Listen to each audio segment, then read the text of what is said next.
God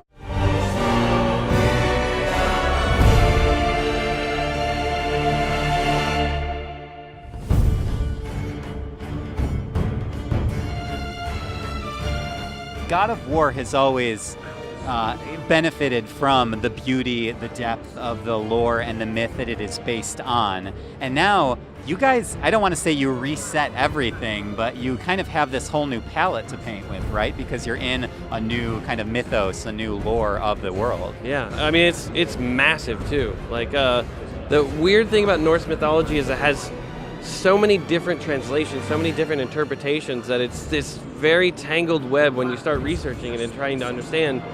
And then, as God of War has done in the previous games, we sort of find our inroad, ways that we can kind of parallel path things that are going on and feel like we've injected ourselves into a little bit of that history. So there is a story about this stonemason who has a bad run-in with Thor and ends up getting a chisel knocked in his head.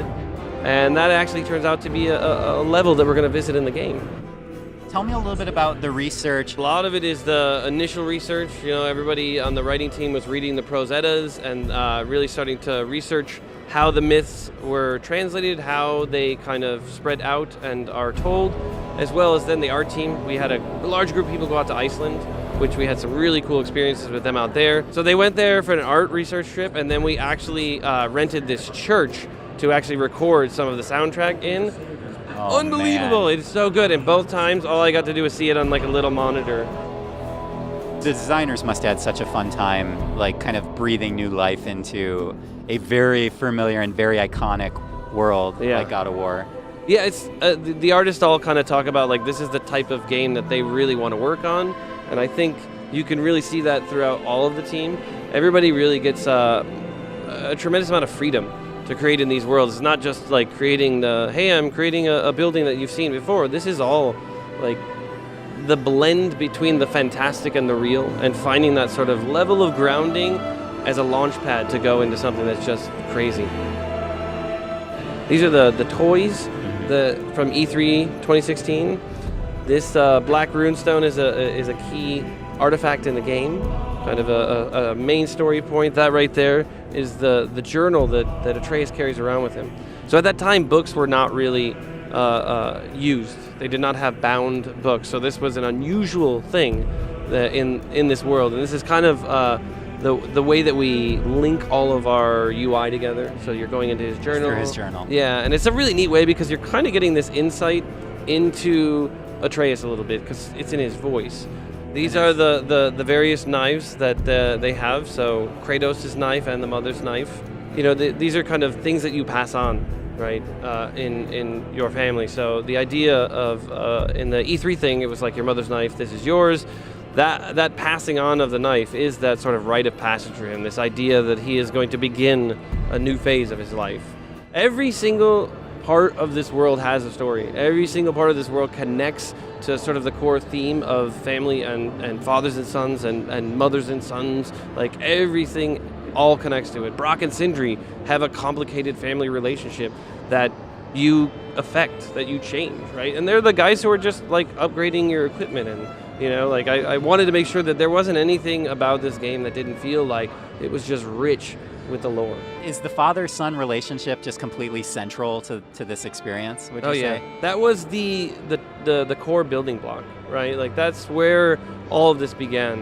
It began with that idea of like, all right, he is a character that everybody feels they knows very well, right? That Kratos is the sort of one-note vengeance man, and we needed a reason, I think, for him to change or desire to change, right? And I had my son, and there was a shift in me that I want to actually be a better person in some ways, a bit more patient, right? And it's a constant struggle, a journey, just like the journey that he is, right? The early years of Atreus and Kratos' relationship, when his mother was alive, you know, she spent most of the time potentially with this figure here. This figure is the mother, and you know, and again, lazily as a writer, I'm pulling so much from my own life. Is that, you know, I spend a lot of time at work, so my son spends a lot of time with my wife, and you know, in some small way, this is a reflection. Although Kratos really is struggling with figuring out how to relate to his son, right? Because he carries a tremendous amount of baggage being responsible for, spoilers, the death of his previous family. So I think he feels, as any child would, that his dad doesn't like him. And Kratos just doesn't understand how to relate to him yet. He knows he needs to figure it out, but it's always that thing he's going to do someday in the future, right? Yeah. And then combine that with the fact that he doesn't know that he's a god, but he's experiencing all these bizarre things, right? Which he sort of has to internalize because no one's talking about any of those things. So it's definitely a very heavy weight for him to bear. This is kind of one of the starting emotional and narrative starting points to the story, right? This is Kratos' house. So this is basically standing right out front of Kratos' modest home, and the whole game is filled with all these little details of like right here, this is kind of a Norse blessing to kind of protect those who live in the house. So runes and sort of the written language and the spoken language are kind of the power of this world. So they use it to, like the tattoos that Atreus has all over are kind of like steady mind. He has that tattooed on the back. And then, you know, strength and precision for his sort of bow draw arm. So it's kind of a neat way to fold in this sort of language into the world. The son's ability, to contrast what Kratos' abilities are, brute strength and power, and the son's ability is, I have intelligence, right? I have the ability to understand others, so much so that he actually can hear the sort of feelings and thoughts of other creatures. So he has this sort of empathetic angle to him as well. It's fantastic. Chris Judge, our Kratos, put it the best in an interview I was doing at PSX, I think, when he said, how can you father if you've never been fathered yourself, right? And it's like Kratos' complex past of having, you know, Zeus as a dad, and having his dad try to kill him really kind of damaged his ability to understand what fatherhood really should be. And I mean, Zeus obviously had his own psychological cross to bear because his dad tried to eat him. So really, like, mythology is wonderful.